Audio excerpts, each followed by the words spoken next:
नमस्कार दोस्तों, आप सभी का स्वागत है द डिजिटल क्लासेस 3.0 के यूट्यूब चैनल पे। आज हमारी जीएस की तीसरी क्लास रहेगी। जैसा कि हम पिछले 2 क्लासों में 10 महत्वपूर्ण क्वेश्चन करवा चुके हैं और आज हमारी तीसरी क्लास है। फिर से हम आज 10 महत्वपूर्ण क्वेश्चन आप लोगों के सामने लेके आ गए हैं, जो कि हर कम्पिटिटिव एग्ज़ाम के लिए बहुत ही महत्वपूर्ण क्वेश्चन है, किसी भी कम्पिटिटिव एग्ज़ाम के लिए। तो चलिए देखते हैं हम अपना पहला क्वेश्चन। कि पहला क्वेश्चन हमारा दिया है कि अर्जुन पुरस्कार की शुरुआत कब हुई थी। जो अर्जुन पुरस्कार दिया जाता है उसकी शुरुआत कब हुई थी? उसकी शुरुआत हुई थी 1961 ईस्वी में। कब हुई थी दोस्तों? 1961 ईस्वी में। और सबसे पहले इसको दिया किसको गया था? तो सबसे पहले इसको दिया गया था स्टेफी डिसूज़ा को सबसे पहले यह पुरस्कार दिया गया था।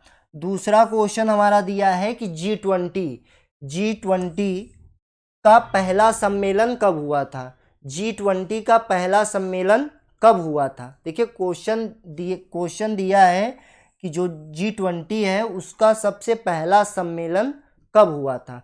तो कब हुआ था दोस्तों? 2008 में। कब हुआ था? 2008 में।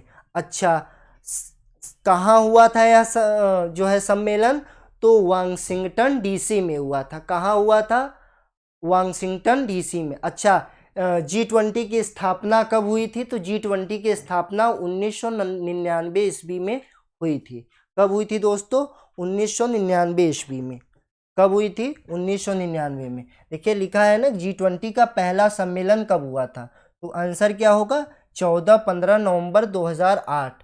अब कहाँ हुआ था? तो वाशिंगटन डीसी में। अच्छा, स्थापना कब हुई थी? तो 1999 ईस्वी में।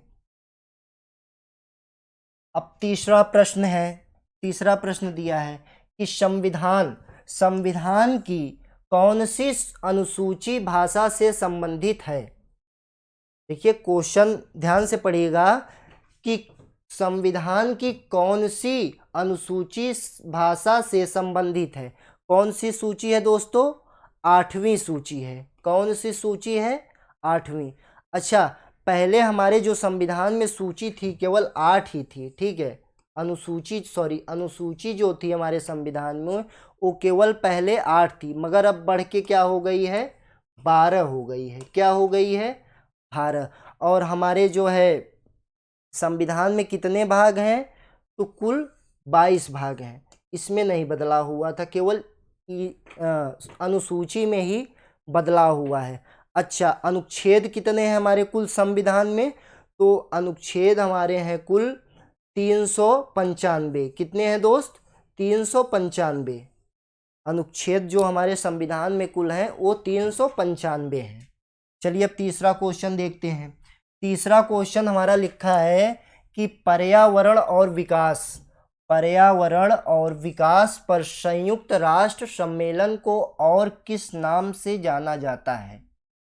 क्वेश्चन हमारा लिखा है कि पर्यावरण और विकास पर संयुक्त राष्ट्र सम्मेलन को और किस नाम से जाना जाता है। तो किस नाम से जाना जाता है? उपर्युक्त सभी। पृथ्वी शिखर सम्मेलन, रियो शिखर सम्मेलन। अच्छा, एग्जाम में सबसे ज़्यादा पूछा कौन सा जाता है? तो रियो सम्मेलन, ठीक है।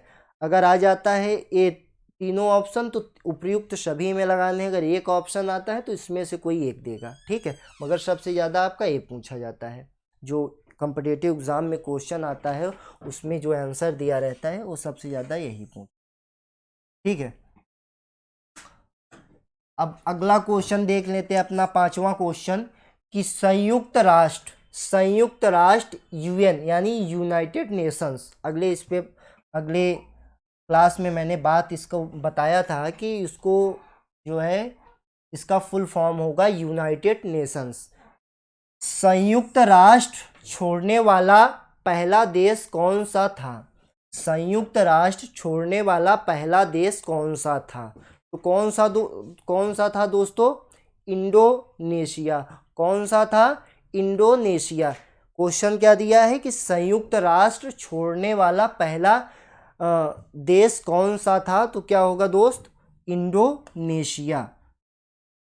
ठीक, अब क्या लिखा है? छठा क्वेश्चन है हमारा कि संविधान में कितने प्रकार से संशोधन किया जा सकता है। देखिए क्वेश्चन हमारा लिखा है कि संविधान में, जो हमारा संविधान है उसमें कितने प्रकार से संशोधन किया जा सकता है। ठीक है, क्वेश्चन क्या दिया है कि संविधान में कितने प्रकार से संशोधन किया जा सकता है। कितने प्रकार से किया जा सकता है? 3 प्रकार से। कितने प्रकार से? 3 प्रकार से। अच्छा, किस अनुच्छेद के द्वारा किया जाता है? अगर जैसे क्वेश्चन में आ गया कि संविधान में जो संशोधन होता है वो किस अनुच्छेद के द्वारा किया जाता है, तो 368 अनुच्छेद के द्वारा जो है संविधान में संशोधन किया जाता है। किस अनुच्छेद के द्वारा किया जाता है? अच्छा, संविधान में जो अनुच्छेद के नियम है वो किस भाग में है? तो भाग 20 में दिया गया है। किस भाग में दिया गया है दोस्तों? भाग 20 में दिया गया है। किस भाग में है? अच्छा, ये जो हमारा संविधान संशोधन कानून है वो किस देश से लिया गया है? अगर ये क्वेश्चन में आ गया तो ये कानून जो है संशोधन संविधान जो है दक्षिण अफ्रीका देश से लिया गया है। किस देश से लिया गया है? दक्षिण अफ्रीका देश से। चलिए अब 7वां क्वेश्चन हम अपना देख लेते हैं। 7वां क्वेश्चन हमारा दिया है, दो देशांतरों के बीच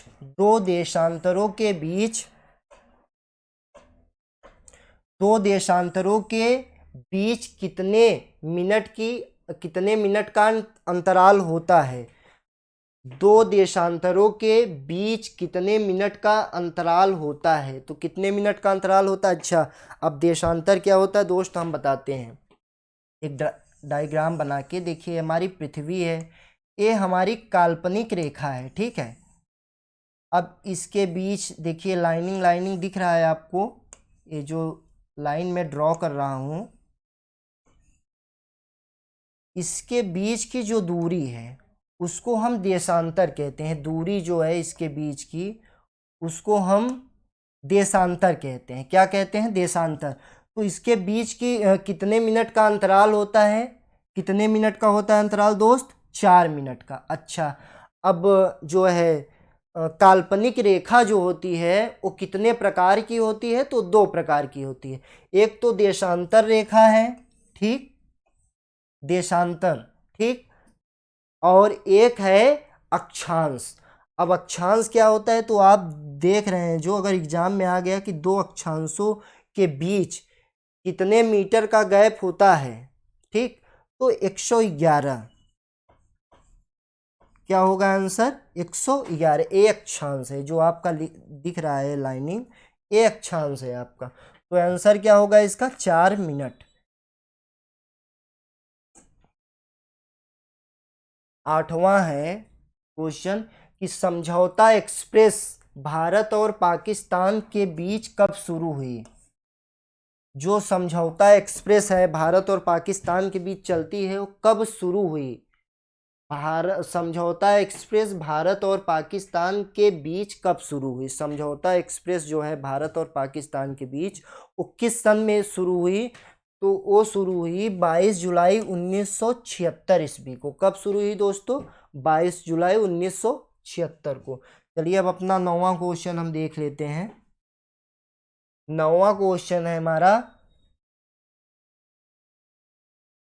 आधुनिक नोटों का इस्तेमाल सर्वप्रथम किस देश में हुआ था?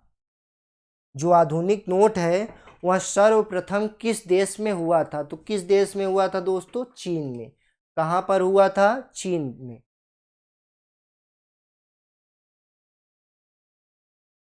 अंतर्राष्ट्रीय श्रम संगठन का मुख्यालय किस शहर में स्थित है? अंतर्राष्ट्रीय श्रम संगठन का मुख्यालय किस शहर में स्थित है? तो किस शहर में स्थित है दोस्तों? जेनेवा में। कहाँ पे स्थित है? जेनेवा में। तो चलिए दोस्तों, ये आपको 10 क्वेश्चन जो हमने बताया, आशा है कि आप सभी को समझ में आ गया होगा। और जैसा कि मैंने आपसे वादा किया था कि ये क्लासेस कंटिन्यू रहने वाली हैं, तो आज हमारी तीसरी क्लास थी।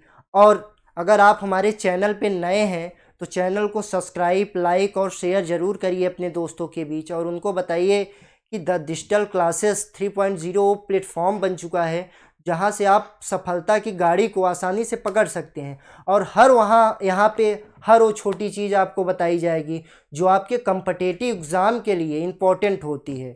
ठीक है, तो चलिए आज के लिए बस इतना है। और आप सब्सक्राइब, लाइक और शेयर अपने दोस्तों के बीच ज़रूर करिएगा। तो चलिए दोस्तों, धन्यवाद। जय हिंद, जय भारत।